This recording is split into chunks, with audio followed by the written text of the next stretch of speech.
घंटी को दिन के 12 या बज रहे या रात के 12 जो भी समझ लो, मैंने घंटियां शुरू कर दिया, अब घड़ी बजनी चालू होगी तो 4 मिनट वाली घंटी बजेगी, फिर उसके 7 मिनट यानी 3 मिनट और लगने के बाद 7 मिनट के बाद दूसरी घंटी बज जाएगी, इस तरह 14 मिनट के बाद फिर तीसरी बज जाएगी। लेकिन तीनों एक साथ कब बजेंगी मुझे बताओ। 4 मिनट बाद अगर मैं मानता हूं, हमारे पास टाइम क्या दिया हुआ बेटा, गौर से देखो, हमारे पास टाइम दिया है 4 मिनट और दूसरा है 7 मिनट और तीसरा है 15 मिनट। क्या 4 मिनट बाद तीनों एक साथ बज जाएंगी? सोचो, 4 मिनट बाद तो एक ही बजेगी ना, और 7 मिनट बाद क्या होगा, 7 वाली, अभी 14 वाली तो फिर भी नहीं बजी, ठीक है ना। अब 14 मिनट में जब दूसरी, अब क्या होगा, अब वो 14 मिनट वाली बजेगी। अब 14 मिनट के बाद जब दूसरा राउंड चलेगा तो क्या होगा, 15 मिनट, 16 मिनट, 17 मिनट हो जाएगा। उसके बाद भी दोनों घड़ियां आपस में आकर के कहीं पर एक साथ बज सकती हैं। तो इसका मतलब क्या हुआ, 14 मिनट से पहले तीनों एक साथ बज सकती हैं क्या? सोचो, नहीं बज सकती ना।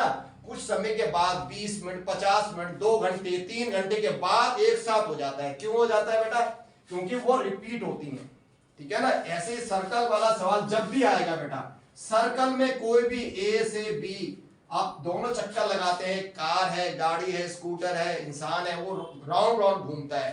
तो अगर इन दोनों की स्पीड अलग अलग है तो बेटा एक ना एक बंदा जो है उसको ओवरटेक करेगा ही करेगा, उसके साथ भी एकदम यहाँ पर आ ही जाएगा। लेकिन कब आएगा? क्या एक चक्कर में आएगा? नहीं, एक से ज्यादा ही चक्कर लगेंगे बेटा।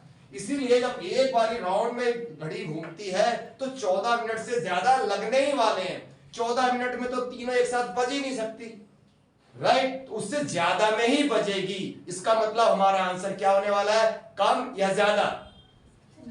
ज्यादा मिनट लगने वाले हैं ना। यस, अब हमें ये पता चल गया, हो गया सवाल खत्म।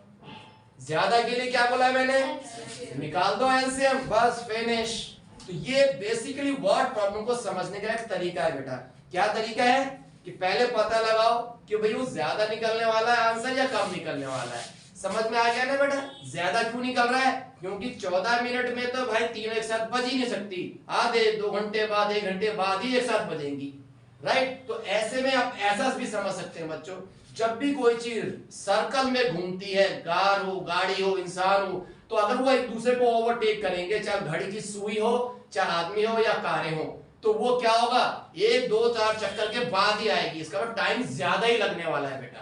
तो इसलिए हमें एलसीएम ही निकालना पड़ेगा। अब क्यों निकालना पड़ता है ये भी मैंने अच्छे समझाया, और यही इंपॉर्टेंट है इस बात की कि इंपॉर्टेंस क्या है कि आपको इस सवाल एलसीएम निकाल दो, इसका एलसीएम निकाल दो। अगर कोई ऐसा कहता है तो ये बहुत गलत बात है। हम एलसीएम निकालते क्यों हैं, यहां पर हम एलसीएम क्यों निकालें, इस बात को अगर हम समझेंगे ना तो ही आपकी बात समझ में आती है।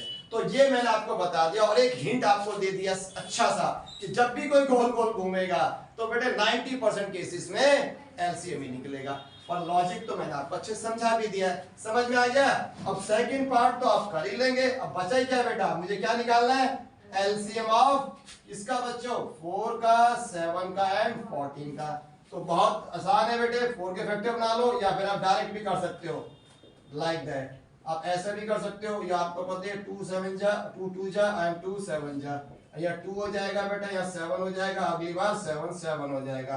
तो 2 एंड 7, तो दिस इज योर 2 4 जा, 2 2 जा 4, 4 7 जा 28, राइट। तो अब क्या आंसर आया, 28, यानी कि 28। 28 क्या है बेटा, मिनट, ये क्या है, मिनट। तो आंसर भी क्या होगा हमारा, मिनट। अब आपसे सवाल पता है क्या पूछा बच्चों, कि कितने बजे वो मिलेंगे, कितने मिनट बाद वो मिलेंगे नहीं पूछा था, राइट। क्या सवाल है कि कितने बजे, और उसने बोला था घड़ी कब शुरू हुई है, 12 बजे शुरू हुई है बेटा, 12 PM पर शुरू हुआ था, 28 मिनट बाद मिलेंगे। तो कब, कितने, उसको टाइम क्या हो रहा होगा, अभी 12 बज रहे, स्टार्ट हो गया, 28 मिनट बाद वो मिलेंगे। तो कितने मिनट बाद, कितने टाइम क्या होगा उस वक्त, 12 बज के 28 मिनट ही तो होगा बेटा। समझ में आ गया ना। तो ऑप्शन ये होगा बेटा, ऑप्शन 28 नहीं होगा। अगर यहां पर टाइम होता 6 PM तो यहां क्या टाइम होगा, 6:28, ठीक है ना, 6:28 होगा। और अगर टाइम आपका आता 128, एनी गेस, अगर टाइम मेरा 128 आ गया, अब 12 बजे है, तो मैं 128 से 12 तो जोड़ नहीं सकता, तो मैं क्या करूंगा बेटे, इसको 60 से डिवाइड करूंगा। अगर वो भी नहीं समझ में आता है तो 6 से 5 कर लो बेटा, 60 कितना हो जाएगा, 6 दूनी 12 हो गया, तो बाकी कितना बच गया बेटा, 8 मिनट बच गया। तो 60 कितने आवर हो गए, 1 आवर 2 आवर हो गया बेटा,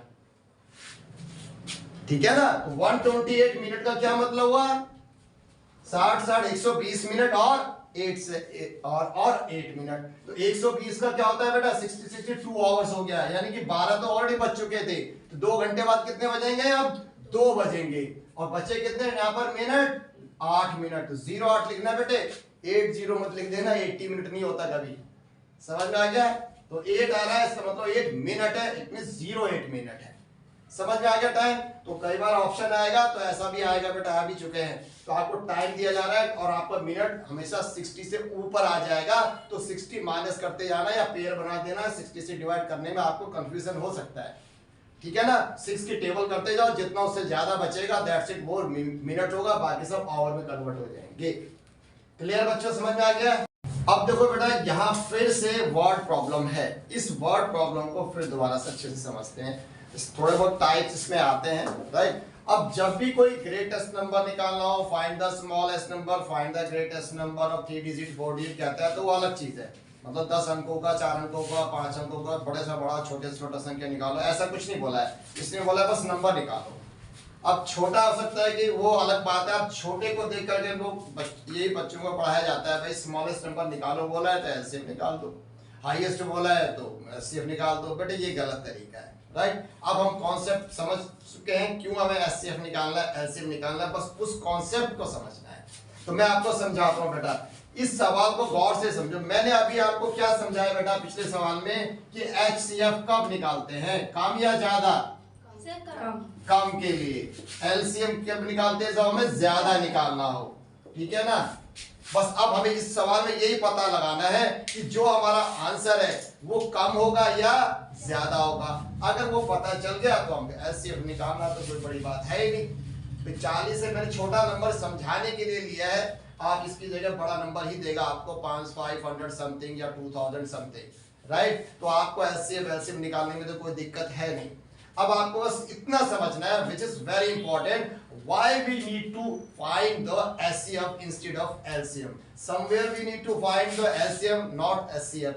What is the reason behind all this reason? Why, क्यों हमें इसको निकालना है, ये आपको समझाना है। एक बात हमने दिमाग में बिठा ली, क्या, कि अगर हमें जो आंसर निकालना है, अगर ये पता चल गया ज्यादा है तो हम निकालेंगे LCM, ये तो आप रट लेना, ये मैंने समझा दिया है वैसे आपको, ठीक है ना।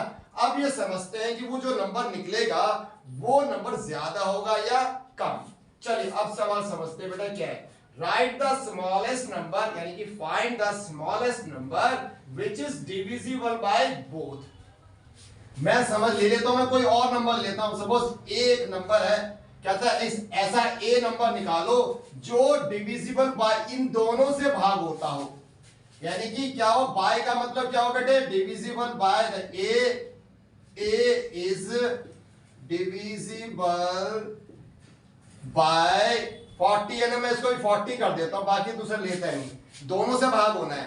तो ए इज डिविजिबल बाय 40, इसका क्या मतलब हुआ कि 40 से भाग होना है बेटा, इसका मतलब 40 से ऐसे, इसका मतलब ये है बेटा, समझ में आ गया।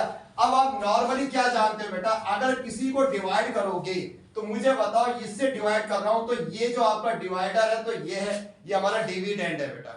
अब मुझे बताओ ये बड़ा होगा या ये बड़ा होगा, बात जिससे डिवाइड करते हैं, यानी कि ये हमेशा क्या होना चाहिए बेटा, छोटा ही होना चाहिए, तभी तो भाग होगा। लाइक एग्जांपल 2 और 7 तो भाग होगा, 7 से 2 कहां से भाग हो जाएगा बेटा। तो normally what we understand that there always divisor जो भी है आपका, that should be less than, smaller होना चाहिए। अब आपका सवाल ये बन गया कि अगर ये स्मॉलर है, ये 40 क्या होना स्मॉलर, ए क्या होना चाहिए, बड़ा होना चाहिए, बस ए तो पूछा उसने, ए कैसा होना चाहिए, अब हमें पता चल गया 40 से बड़ा होना चाहिए, तो that means A should be greater than 40। अब हमें पता चल गया ए क्या है बेटा, ग्रेटर है, यानी कि ज्यादा है। ये क्या निकालना है हमें? मेरी बात समझ में आई लॉजिक? ठीक है ना। अब उसने बोला था कि ऐसा नंबर निकालो जो 40 दोनों से भाग होता, तो a को करना है भाग किससे करना है? 40 से करना है, डिविजिबल बाय बोथ। ठीक है ना, 40 से डिवाइड करना है मैंने, तो मैंने a को 40 से करूंगा तो a क्या होना चाहिए भाई? अंदर जो होता है वो स्मॉल में बड़ा होता है बेटा, और बाहर जो होता है वो छोटा होता है, तो इसका मतलब ये बड़ा हो गया, ज्यादा हो गया। और ज्यादा के लिए क्या निकालते हैं? बस अब ये पता चल गया, बाकी खेल तो तुम्हें आता ही है बेटा, राइट। तो हमें क्या निकाला? हेंस वी विल फाइंड, क्या फाइंड करेंगे बेटा? ज्यादा के लिए एलसीएम ऑफ किसका? 40 एंड 30। तो आप वो कर ही लोगे बेटा, एलसीएम ऑफ 40 एंड 30। ये तो मैंने आपको सिंपली एक एग्जांपल दे दिया था। आप तुम फैक्टराइजेशन से भी कर सकते हो, डायरेक्ट भी कर सकते हो, राइट। वो आपके ऊपर है बेटा। 40 का तो मैं करके आपको दिखा रहा हूँ, कुछ जरूरत नहीं है, बहुत आसान है, वो आप कर ही लेंगे। It is a waste of time if I do, but I am doing very fast to make you understand how to actually find the LCM by using a factorization method. So you can write here 40 equal to 2 into 2 into 2